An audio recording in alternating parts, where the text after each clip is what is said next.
Bienvenue, mesdames et messieurs, dans Politicia, votre rendez-vous politique. Pour la première fois depuis 73 ans au Libéria, le pouvoir va passer des mains d'un président démocratiquement élu à un autre président élu. La présidentielle de ce 10 octobre 2017 est un véritable test démocratique pour un pays qui garde encore les stigmates de 14 années de guerre. Parmi les principaux candidats, 4 sont donnés favoris, dont l'ancienne star du football, George Weah. Mais quels sont les principaux enjeux de cette présidentielle? Dans quel état la présidente Ellen Johnson Sirleaf laisse-t-elle le Libéria après 2 mandats? 3 invités avec moi pour en parler. Roger Balou, vous êtes chercheur en économie politique internationale. Merci d'avoir accepté notre invitation. Merci beaucoup. Merci de l'invitation. Thierry Mouelet, vous êtes enseignant d'université, vous êtes consultant international en management stratégique, vous êtes par ailleurs,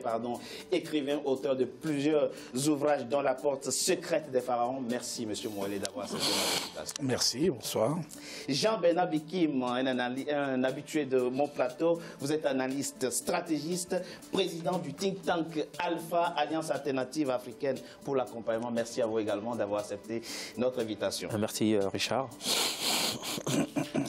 Ils étaient 2 200 000 Libériens à être appelés aux urnes ce mardi 10 octobre. Ellen Johnson Sirleaf, la première femme élue présidente de la République sur le continent, s'apprête donc à rendre le tablier. Mais dans quel état laisse-t-elle le Libéria après 2 mandats? Élément de réponse dans ce sujet de la rédaction signée Sharon Kamara. Lorsqu'elle arrive au pouvoir en 2005, Ellen Johnson Sirleaf se retrouve à la tête d'un pays ravagé par une crise politique qui a duré plus de 10 ans. La première chef d'État africaine a eu pour mission de reconstruire entièrement le Libéria et après 12 ans passés au pouvoir, l'opinion publique libérienne reconnaît à l'unanimité que la présidente a réussi à ramener la paix, mais aussi les investisseurs dans le pays. Aujourd'hui, nous voyons que le Libéria s'est redressé, la paix civile est revenue, même s'il y a une fragilité du point de vue de l'insécurité sanitaire avec le virus Ebola et parfois quelques crises liées à d'autres maladies endémiques. Maintenant, le défi pour les Libériens, c'est de consolider cela, cet acquis, et ces acquis du moins, et aussi d'aller vers une consolidation démocratique, une transparence dans les élections à venir. Avant d'être élue présidente de la République du Libéria, Ellen Johnson Sirleaf a d'abord occupé des postes clés au ministère national des Finances ou encore au siège kényan de la Banque mondiale.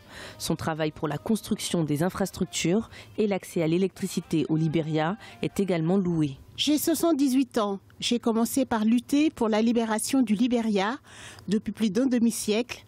J'ai été témoin de troubles civils, de la dictature, de l'anarchie et de la guerre, de l'abus des enfants recrutés en tant que soldats, de la violence sexuelle omniprésente et de l'effondrement économique, puis de la paix aux élections, au développement et à l'essor de notre société. Celle qui a reçu le prix Nobel de la paix en 2011 est reconnue pour son rôle actif dans le maintien de la paix au sein de son pays. Ses détracteurs lui reprochent toutefois de ne pas avoir assez œuvré pour une véritable réconciliation nationale. La réconciliation nationale, il ne peut pas la réussir toute seule. Il faudrait que l'ensemble des citoyennes et des citoyens du Libéria y mettent chacun de sa part, sa contribution, sa bonne volonté, et qu'il faudrait que l'ensemble des acteurs internes et externes jouent leur partition et qu'ils puissent consolider ainsi les acquis que va laisser Ellen Johnson Sirleaf, qui sont largement satisfaisants de mon point de vue, compte tenu des nombreux défis qu'elle a à relever de mon point de vue en un si laps de temps. Vous savez, 12 ans c'est beaucoup, mais c'est très peu dans l'échéance d'une vie d'une nation. Ce mardi 10 octobre 2017, plus de 2 millions de Libériens étaient appelés aux urnes pour élire un nouveau chef d'État après les 12 années de gouvernance d'Ellen Johnson Sirleaf.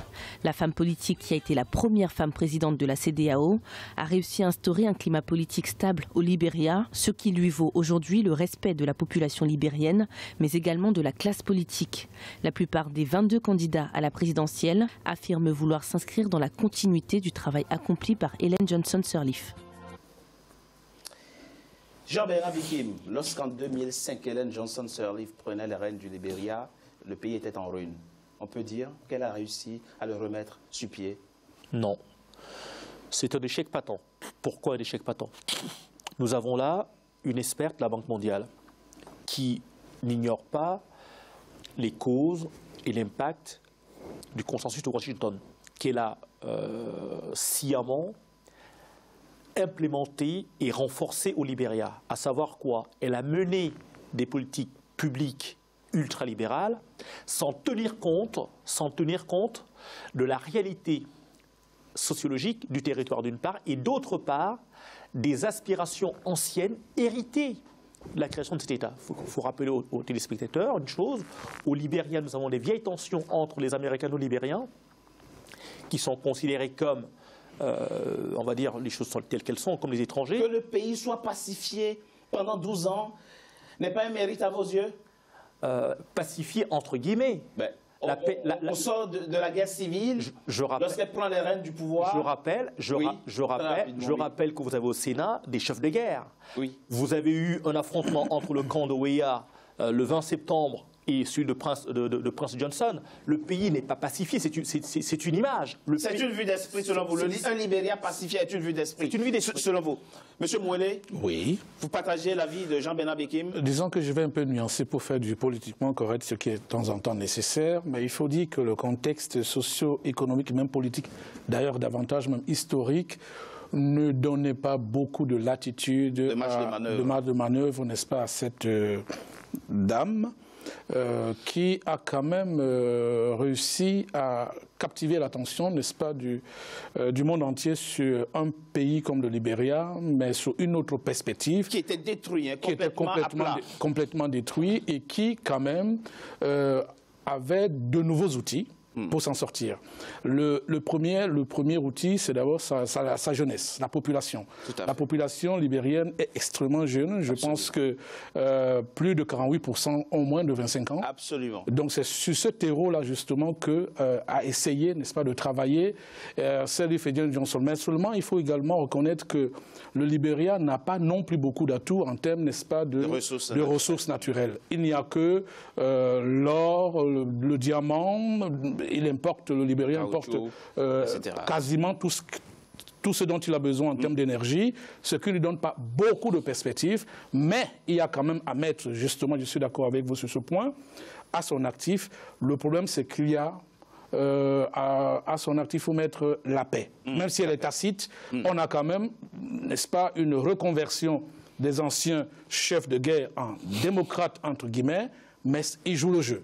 C'est déjà, n'est-ce pas, à l'actif de Sirleaf Johnson, même si on peut reconnaître que plus de la moitié de la population, sinon les 3 quarts, vivent dans un état de dénuement total. On va en parler tout à l'heure, effectivement. On a encore un taux de pauvreté de 70%, mais on reviendra sur le bilan économique de la présidente Ellen Johnson Sirleaf. Monsieur Balou, dites-nous, vous êtes ivoirien, le Libéria, c'est votre voisin. Il y a des ethnies ivoiriennes qui se retrouvent de l'autre côté de la frontière. Est-ce qu'on peut dire effectivement que la présidente Ellen Johnson Sirleaf aura réussi tout de même à cimenter l'unité nationale de façon à ce que les conflits violents soient évités? Disons que c'est vrai, on a parlé de la paix au Libéria. C'est vrai qu'elle est parvenue à faire en sorte qu'il n'y ait plus de guerre. Oui. Voilà, je pense que c'est surtout cela. Mais cette paix, il faut encore la construire parce que je ne crois pas qu'on puisse construire la paix sans la justice. Je veux dire qu'au Libéria, il y a quand même eu des chefs de guerre. Il y a quand même eu des personnes qui ont commis des atrocités. Voilà. Et ces personnes, du jour au lendemain, c'est vrai, portent maintenant le veston du démocrate, se retrouvent au Sénat, sont même candidats, d'accord, participent même aux élections. Je ne crois pas Johnson, par exemple. Comment? Johnson, président Johnson, ou même Taylor qui est emprisonné, mais depuis sa prison, qui participe aux élections. Il n'est pas candidat. Oui, mais il a quand même appelé il a encore des soutiens, il a appelé ses soutiens à, voilà, ou même son épouse qui est quand même co-listier de George Weah, voilà, son ex-épouse, voilà. Donc, ce que je veux dire, c'est qu'on est quand même dans un contexte où c'est vrai, il n'y a plus de guerre, mais est-ce que ce n'est pas comme une épée de Damoclès parce que ces chefs de guerre sont encore là, ils circulent librement. Qu'est-ce qu'il dit que demain, ils ne vont pas reprendre cela? Donc il y a cela. Et puis, bon, Jean-Bernard l'a dit, sur le plan économique, ça a été vraiment un total échec. C'est vrai qu'au moment où elle arrivait, en 2006, on était à un seuil de pauvreté de 47%. Oui. Aujourd'hui, ce seuil-là, il est à plus de 60%. Oui, 70% en l'occurrence. Voilà. Pourquoi? Oui. Parce qu'effectivement, Madame vient des instances, la Banque mondiale, enfin tous ceux qui viennent, les grands experts qui viennent d'ailleurs, viennent avec des recettes qui sont faites ailleurs, qui ne tiennent pas compte des réalités de chez nous. Alors quand vous dites ça comme ça, de quelle réalité parlez-vous? Qu'est-ce qu'elle aurait dû faire qu'elle n'a pas fait? Parce que venant de la Banque mondiale... Ce que je suis en train de dire... concrètement. Concrètement, la Banque mondiale propose des recettes ultra-libérales. D'accord? Ces recettes-là, à mon avis, ne sont pas idoines pour nos pays. Et on l'a vu à chaque fois que c'est pareil, c'est ce que M. Ouattara fait de l'autre côté. Ces recettes ont pour conséquence d'appauvrir davantage nos populations. Exemple concret. Et comme je dis, quand on passe de 47% au moment où elle arrive et que le seuil de pauvreté est à plus de 70%, ça veut dire que tout ce qu'elle a mis en place n'a pas servi à... Vous pensez... Et on le voit au niveau sanitaire. Je veux dire, la crise Ebola. Oui. Elle a été mal gérée, cette crise. Oui. Elle a été catastrophique à la fois pour... Le Libéria n'a pas été le seul pays touché. Oui, hein. Oui. Mais plusieurs... Même la Côte d'Ivoire a connu plus de 4 000 cas. Voilà, par rapport à la Guinée, le Libéria, voilà. Ce que je suis en train de dire, c'est que parce qu'on ne met pas en place des réformes sociales, des réformes sanitaires, parce qu'on est ultra-libéral et qu'on croit que tout est entre les mains tout doit être entre les mains du privé, la conséquence, c'est que quand une telle épidémie arrive, ben, c'est catastrophique pour tout le monde. Voilà. Et vous pensez, M. Balou, que quand on sort de 14 ans de guerre civile, on peut en 12 ans reconstruire? Non, ce n'est pas du tout ce que je suis en train de dire. Ce que je suis en train de dire, c'est qu'en 12 ans, on peut amorcer. On peut amorcer des pistes. Or là, au plan économique, social et sanitaire, on voit que rien n'a été amorcé. Jean-Bernard Bikim, on peut reconnaître à la présidente Ellen Johnson Sirleaf le mérite de n'avoir pas voulu s'éterniser au pouvoir, de n'avoir pas voulu modifier la constitution libérienne pour se maintenir au pouvoir. On peut lui reconnaître un élément important. Elle a réussi à fédérer l'ensemble des chefs de guerre sur un modus vivendi. C'est lequel? Essayons ensemble de rebâtir ce pays avec une nuance importante. C'est qu'elle n'a pas permis de régler les problèmes de fond, à savoir la tension perpétuelle entre les autochtones et les Afro-Américains. Qui sont 5% à peu près de la population libérienne. Et qui tiennent tout, et qui tiennent absolument tout. Il y a une tension. Comme l'élite. Il y a une tension terrible. Et d'ailleurs, Johnson le dit d'ailleurs, il dit la chose suivante, les problèmes ne sont toujours pas réglés. Ils sont toujours prégnants. Les problèmes ne sont toujours pas réglés. Prince Johnson a raison et elle le reconnaît. La présidente reconnaît s'il y a un domaine où j'ai le plus échoué, c'est la lutte contre la corruption. Qu'est-ce qui, M. Mouélé, à vos yeux, a plombé, si vous voulez, la lutte contre la corruption au Libéria, et elle le reconnaît elle-même? Il faut déjà reconnaître que la structure de l'État libérien est assez hybride. Se basant sur le fait que c'est un État qui est composé par une multi-ethnicité, notamment lorsqu'on parle des Américains, des anciens esclaves américains qui sont arrivés au 19e siècle. Je pense que... Quel est le lien avec la corruption? Je vais vous dire pourquoi. Parce que lorsqu'on n'a pas les mêmes bases sociaux, appelons ça quoi, organisationnels, on ne peut pas saisir le problème de la même façon que ceux qui, en fait, aujourd'hui, structurent ou bien essaient d'analyser les faits tels que le monde aujourd'hui les conçoit. Quand on parle de corruption, eh bien, la corruption ne vient que du fait qu'il y a un corrupteur en face. Et les corrupteurs en face viennent d'une culture précise, la culture de tout profit. Et le tout profit, lorsqu'on a un État comme le Libéria qui est assez riche en minerais, mais pas en ce qui devait normalement servir à cet État, ça provoque, c'est des causes, n'est-ce pas, endogènes de la corruption. Parce que ça provoque, n'oublions pas que pendant tout ce qui d'ailleurs a provoqué l'un des éléments de la guerre civile, n'est-ce pas, au Libéria, c'est la répartition des richesses. La répartition des richesses, et c'est là la source même.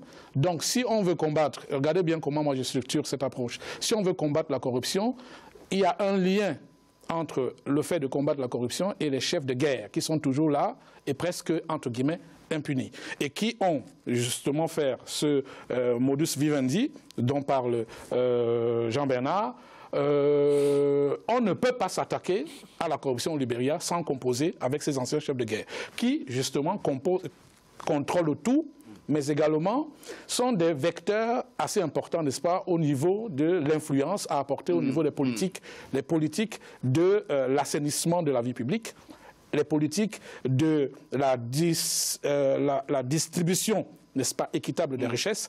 On ne peut pas s'en sortir si on ne tient pas compte du fait qu'il y a plusieurs cultures qui interviennent au niveau, n'est-ce pas, de l'État libérien et qui structurent l'approche ou la non-approche, n'est-ce pas, de ce qu'on pourrait avoir pour lutter contre la corruption. Donc, pour résumer, la présidente Johnson n'avait pas les mains libres. Elle n'avait pas les mains libres. Très rapidement, M. Gbalo, dites-nous, quand on vient en tant que personne nouvelle, extérieure à la guerre qui a eu lieu dans son pays, de quel levier, comme ça a été son cas en 2005, de quel levier dispose-t-on pour lutter significativement contre l'impunité et la corruption? Bon, avec-elle les moyens réels de lutter significativement contre l'impunité? Moi, je pense que précisément parce qu'elle était en dehors de tout ce qui s'est passé, elle n'était pas dans le pays. C'est justement ce qui lui donne le pouvoir, c'est lui qui lui donnait le pouvoir de lutter efficacement, à la fois contre la corruption, mais aussi contre l'omniprésence des chefs de guerre, parce qu'ils ont été présents tout le temps. Ils ont des armes, ils sont encore tout puissants. Elle dit, j'ai privilégié la stabilité, j'ai privilégié le pardon et la stabilité. Est-ce que le pardon... Est-ce que le pardon, etc. Non, est-ce que le pardon veut dire... Parce que de toutes les façons, qui pardonne et je veux dire, est-ce que finalement, parce que à quoi ça se résume? C'est-à-dire que celui qui a tué, finalement, on le laisse parce qu'on lui reconnaît une capacité de nuisance. Oui. Mais celui qui a souffert, celui qui a pleuré, celui qui a tout perdu, lui, il n'a pas... la justice n'est pas pour lui. Mais c'est aussi pareil dans les conflits fonciers, parce qu'on voit dans les conflits fonciers, on a donné des terres aux grandes sociétés comme les Firestone, tout ça, et les autochtones qui étaient propriétaires des terres, ils se retrouvent sans terre. Je veux dire, elle n'a pas résolu les véritables problèmes, justement, qui allaient justement permettre de résoudre la question de la corruption. Mais il y a un autre problème. Très rapidement, M. Balou. Très rapidement, c'est la déchéance de l'État. Et là, effectivement, je reconnais que c'est pas facile. C'est-à-dire les 14 années de guerre ont détruit complètement l'État. Et sans État, voilà, et sans État, effectivement, c'est très difficile de construire un sentiment nationaliste, d'accord. Donc ça aussi, ça encourage la corruption. Jean-Bernard Bekim, quand on s'en tient à son bilan tel que vous le décrivez, on peut dire que le vice-président Joseph Boakai, que soutient la présidente Ellen Johnson Sirleaf, n'a donc aucune chance de remporter la présidentielle. Va-t-il partir de ce bilan? Je dirais oui et non. Sirleaf soutient deux personnes. Il y a un soutien officiel à Boakai, il y a un soutien officieux à Bomsky. La vraie question qu'il faut se poser aujourd'hui, c'est quel est, parmi les trois favoris, quel est celui qui va pouvoir rebâtir un État, d'une part, et trancher la question centrale entre Hayek et, de l'autre côté, Keynes. Je développe très rapidement. Tant que cette question ne sera pas tranchée, que ce soit le Libéria, rappelons-le, qui est un concentré de complexité dont tous les pays africains sont confrontés, il faut le rappeler. Bien sûr, ce n'est pas spécifiquement libérien. La complexité de la vie sociale et politique. Comment faire coexister sur un territoire comme celui-là une présence de l'État comme un acteur économique, un acteur classique économique, et à côté de lui, le marché, en permettant à l'État d'avoir la main sur la régulation tout en laissant respirer l'économie. Il se trouve, M. Bekim, que la plupart des candidats, en tout cas des principaux candidats, posent cette question et y apportent réponse. Je propose qu'on en parle dans la deuxième partie de notre émission après une coup de pause. À tout de suite.